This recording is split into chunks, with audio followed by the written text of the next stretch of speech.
अस्सलाम वालेकुम जी, मेरा नाम डॉक्टर हिरा है और मैं बेसिकली एक टीबी एडवोकेट हूँ। मैं बेसिकली इस वक्त जिस मौजू पे बात करना चाह रही हूँ वो ये है कि टीबी की तशख़ीस कहाँ कहाँ पे अवेलेबल है, टीबी का इलाज कहाँ पे अवेलेबल है। देखिए, हम हमारी आम कम्युनिटी में या हमारी आम आवाम में ये मैसेज अभी तक क्लियरली कन्वे नहीं है कि हमारा टीबी का इलाज और हमारी टीबी की जो तशख़ीस है वो कहाँ कहाँ अवेलेबल है। सो मैं आपको ये बताना चाहूँगी कि इस वक्त पंजाब टीबी कंट्रोल प्रोग्राम के अंडर इस वक्त 557 हमारे बेसिक मैनेजमेंट यूनिट हैं जो कि DHQ से लेके आपके टर्शी के DHQ, फिर BH आपके RSC लेवल और THQ तक हर जगह पे आपकी फ्री ऑफ कॉस्ट डायग्नोसिस की सर्विस अवेलेबल है और फिर फ्री ऑफ कॉस्ट आपके ट्रीटमेंट की सर्विस अवेलेबल है। ये कि कुछ अभी भी ऐसे पेशेंट्स हैं जो अस्पताल में आने से डरते हैं या ऐसी इंडिकेशन उनको फील नहीं होती, तो उनको अपने जो एरिया के डॉक्टर्स होते हैं, फैमिली डॉक्टर्स होते हैं, उनसे कैसे बात करनी चाहिए और आपके अस्पताल तक यानी सरकार तक कैसे पहुंचना चाहिए? देखिए जी, सबसे पहले तो मैं इस चीज़ को बड़ी वजाहत के साथ बताना चाहूँगी कि टीबी ला इलाज बीमारी नहीं है। टीबी काबिल इलाज है, लेकिन इसकी जो है वो डायग्नोसिस और ट्रीटमेंट बहुत ज़रूरी है। टाइमली डायग्नोसिस और फिर कंप्लीट ट्रीटमेंट।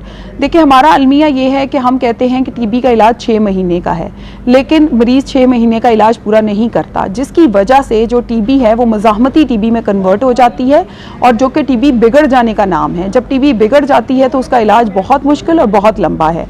आम तौर पर जब टीबी के सिम्टम्स आते हैं तो अपने करीबी किसी डॉक्टर के पास मरीज़ जाता है तो उसको मैं डॉक्टर्स को हम अपनी अम्ब्रेला में, वो एक प्राइवेट डॉक्टर है, हम उसको भी प्रोग्राम के अंडर अपनी अम्ब्रेला में लाने की कोशिश कर रहे हैं। हमारा एक पब्लिक प्राइवेट मिक्स के नाम से एक मॉडल है।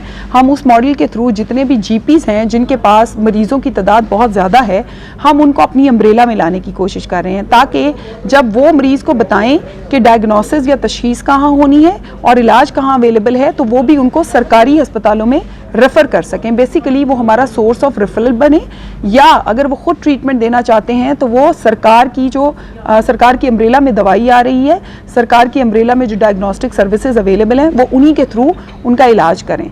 और टीबी का इलाज महंगा होना तो ये तो कोई सूरत में बात है ही नहीं ना। जब हम इस चीज़ को डिस्करेज करते हैं कि टीबी का इलाज सरकार की अम्ब्रेला में अवेलेबल है, फ्री ऑफ कॉस्ट अवेलेबल है, तो फिर महंगा होने का तो कोई सवाल ही नहीं उठता ना। ये बेसिकली महंगा होना और जाकर फार्मेसी से खुद से दवाइयाँ लेना, वो भी किसी प्राइवेट प्रैक्टिशनर की लिखी हुई, ये टीबी का सही इलाज नहीं है, क्योंकि ये WHO की या नेशनल गाइडलाइंस के अकॉर्डिंगली टीबी का इलाज नहीं किया जाता, जिसकी वजह से टीबी के मरीजों में दिन ब दिन इजाफा होता चला जा रहा है। अच्छा मैडम, एक और बात सुनने में आती है जो आम लोग सुनते हैं, पेशेंट्स होते हैं, वो ये कहते हैं कि अगर टीबी की मेडिसिन छूट जाए किसी वजह से 2-3 दिन अगर आपने मेडिसिन नहीं खाई तो क्या वो आपको पूरा कोर्स दोबारा से शुरू करना पड़ेगा, ऐसा है?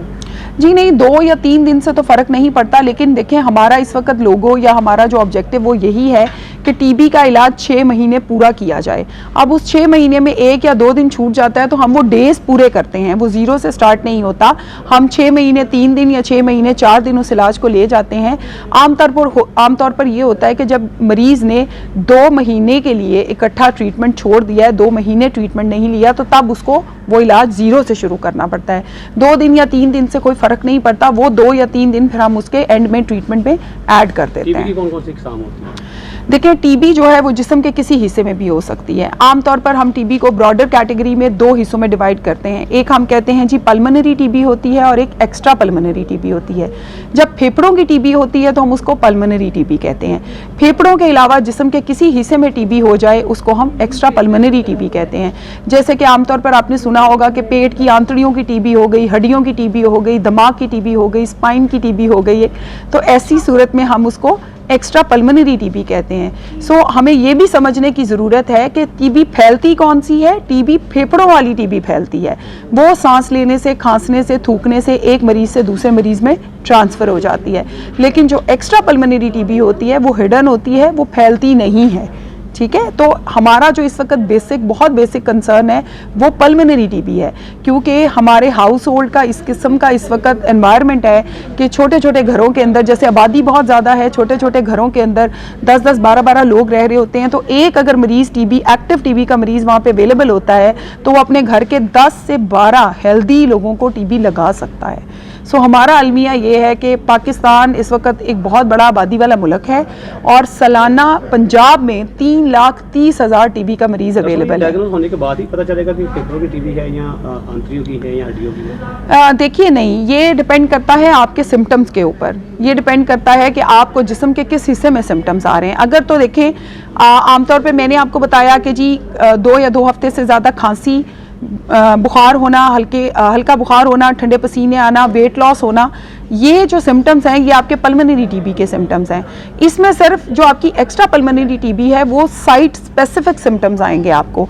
अगर आपको हड्डियों की टीबी है तो आपको ठंडे पसीने भी आएंगे, आपको बुखार भी होगा, आपको भूख भी लगना बंद हो जाएगी, लेकिन आपको खांसी नहीं आएगी, वो आपको उस वक्त हड्डियां दर्द करेंगी।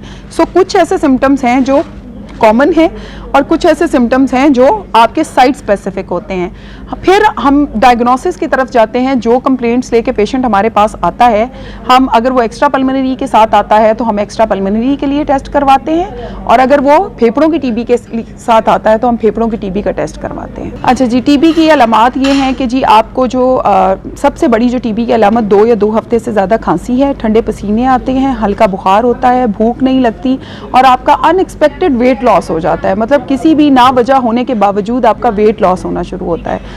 तो किसी को भी इस तरह के अगर अलामात आ रहे हों तो अपने करीबी अस्पताल में जाइए, जो कि सरकार का अस्पताल है। मैं फिर इस चीज़ पे ज़रूर फोकस करना चाहूँगी, 2 दफ़ा इस बात को कहूँगी कि सरकार के अंडर, सरकार की अम्ब्रेला के अंडर टीबी का बहुत ही अच्छा free of cost up to date treatment भी और डायग्नोसिस भी अवेलेबल है। बल्कि डायग्नोसिस और ट्रीटमेंट के साथ साथ इस वक्त हमारे पास टीबी की प्रिवेंशन भी अवेलेबल है। ऐसे वो लोग जो समझते हैं, जिनको जो कि हाई रिस्क हैं। हाई रिस्क कौन होते हैं कि एक मरीज़ है, उसके घर में टीबी है, अब उसके जो साथ वाले जो बिल्कुल उसके साथ रहते हैं उनको टीबी लगने के चांसेस होते हैं, क्योंकि टीबी फैलती है सांस लेने से, खांसने से, थूकने से टीबी फैलती है। तो उन मरीज़ों के लिए जो उनके घर के कॉन्टैक्ट्स हैं, उनके पास हमारे पास टीबी प्रिवेंटिव ट्रीटमेंट भी अवेलेबल है। वो भी सरकारी सेंटर्स के ऊपर ही अवेलेबल है।